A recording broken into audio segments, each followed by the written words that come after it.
Hi there, welcome to AATV. I'm Gareth Gadge Harvey, and today we'll be looking at how to get a film sim style Soviet Afghan War loadout. We'll start again with the basics and move on to the full loadout, and as you can see, you can also look like you've just come straight out of Ninth Company.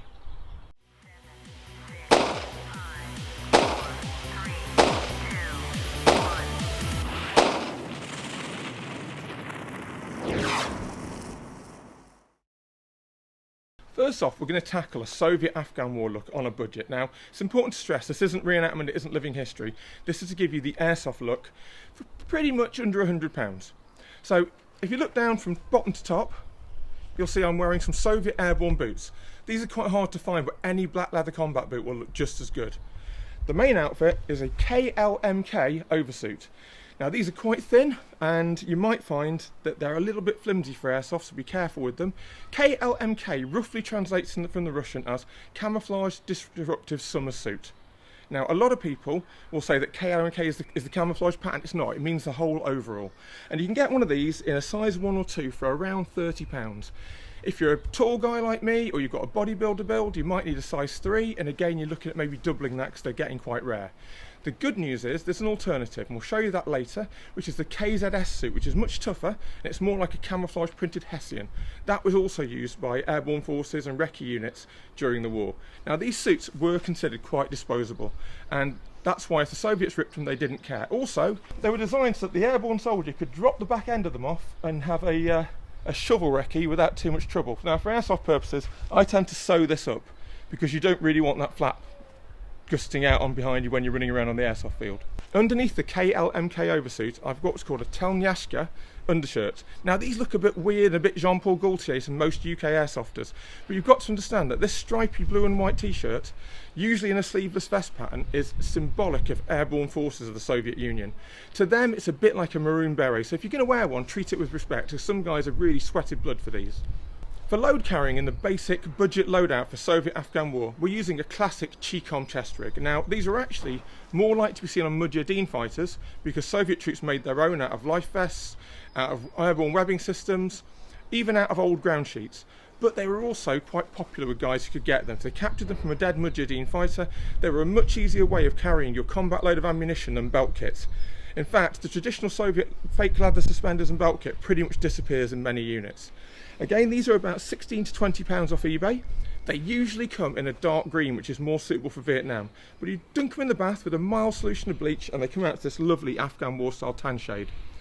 As that extra bit of detail, I've added the pads from a set of fake leather Russian brown suspenders. And again, these were done just to add a little bit of comfort if you were carrying that combat load of 7.62 Soviet in 3 or 4 magazines. Lastly, on top we have a KEPI. Now these were introduced midway through the Soviet Afghan War, actually fairly early, and you can get one of these again for about £5. And they're not ideal really. You've kind of, for the VDV look, you want a bush hat, which we'll show you later, like what's called a Panama hat. But if you're doing it on a budget, this is perfectly adequate.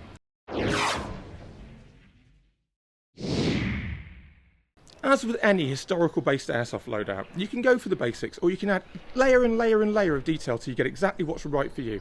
These Panama bush hats were very popular with the VDV airborne troops and could be worn in a variety of styles. You could even pin the sides up and wear them cowboy hat style, loads of different ways. Different units did them different ways, and looking at a few photos you can see what's right for you. But if I want that extra hit in a film sim game, I'm going to go for a steel helmet. Now the Soviet Union didn't really change the design of its steel helmet much. World War II SSH-40s, and I may have got that wrong, but I think it's called the SSH-40, were still in service during the Afghan War and don't look wrong as part of your loadout. A steel helmet such as this model will cost you around £30 to £50, and again, larger sizes are getting harder to find.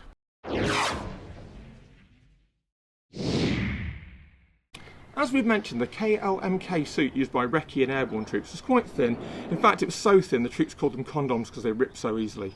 And you might find it for airsoft, it's better, especially in hot weather, to try the KZS suit. Now, as you can see, the KZS suit is an almost Hessian type weave that's quite open. And these come in a variety of camouflage colours, generally mustard or white blotches on a green to mustard background. You even get some with one mustard sleeve and a green sleeve because they were purely workwear, they were done as camouflage overalls, and the Soviet Union didn't care if they matched. Again, these are about £20 to £30 in size 1 or 2. Size 3, very hard to find, and you might be looking at closer to 50 or 60 pounds.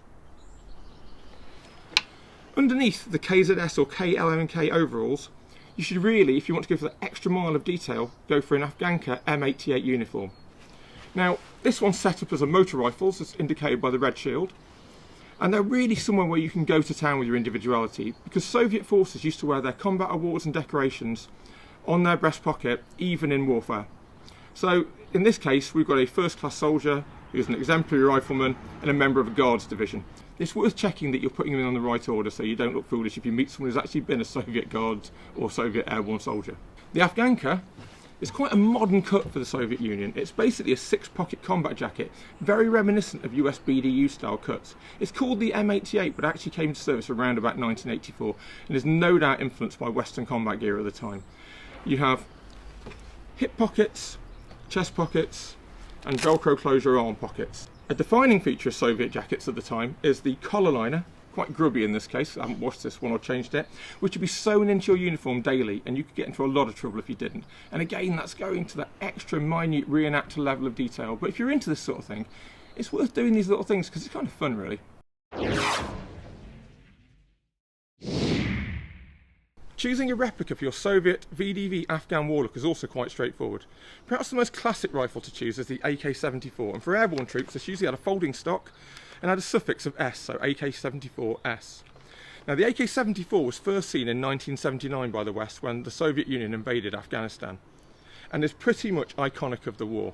The AK-74 used a lighter round than the AKM and AK-47 at a higher velocity, causing Mujahideen fighters to believe they were being hit by poison bullets due to the damage they do internally. But for airsoft purposes, they all fire 6mm. As an extra touch, just to give it that little bit of flair, I've added a Soviet rubber tourniquet and a Soviet bandage tucked inside. And lastly, a Soviet AK sling is pulled tight across the side of it.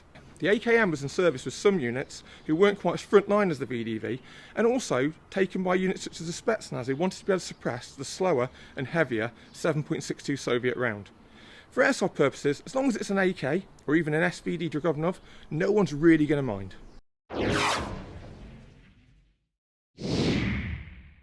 So, for those of you that want to take it up a notch, there's plenty you can add to the Soviet Afghan War loadout. Now, while this isn't living history, you can see that there are plenty of things that have been added to the basic loadout to give it that extra sort of like bit of flair.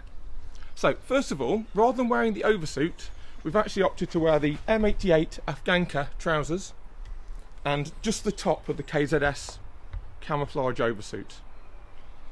To give us that extra hit in film sim games, as we mentioned in the Vietnam episode, I'm wearing a 6B2 body armour vest. Now, we call them 6B2s as Soviet Afghan War airsofters in the UK. I'm not quite sure how you pronounce that in Russian, but if you Google 6B2, you will find this sort of vest. It was replaced later in the war by the 6B3, which had integral ammo pouches, but it's pretty much the common vest for the Afghan War. And on top of the vest we have a chest rig made out of Soviet RD54 airborne webbing. Now the RD54 set that we'll show you an inset of was actually an integrated paratrooper webbing system that was designed to carry everything in the 50s that a Soviet paratrooper would need. By the Afghan War it was showing its age, and most people cut off the ammo pouches because they were quite restrictive and just made them into a chest rig. So this is actually 2 ammo pouch sets and grenade pouch sets sewn together, and with the addition of AK-47 or AK-74 rifle slings and a trouser belt. These were quite often field made by units over there in Afghanistan. Soviet troops in Afghanistan would quite often carry what's called a double combat load. Now a combat load was supposed to be 3 or 4 AK mags and 1 on the gun. Now those you'd go through quite quickly in a firefight with the Mujahideen in the mountains, so as well as the 4 magazines in the chest rig, an additional belt pouch magazine of 3 or 4 magazines was carried. And lastly, I've got an airborne pattern or late pattern water bottle pouch. Now you can get cheaper pouches which are metal but they tend to leak. These later ones are made of plastic. Everyone calls them airborne or VDV water bottle pouches, but they're not, they're just a later pattern. So as you can see, with just a modest budget you can get yourself a proper authentic 80s looking Soviet Afghan War loadout. Thanks for watching AATV and keep checking back for future loadout guides.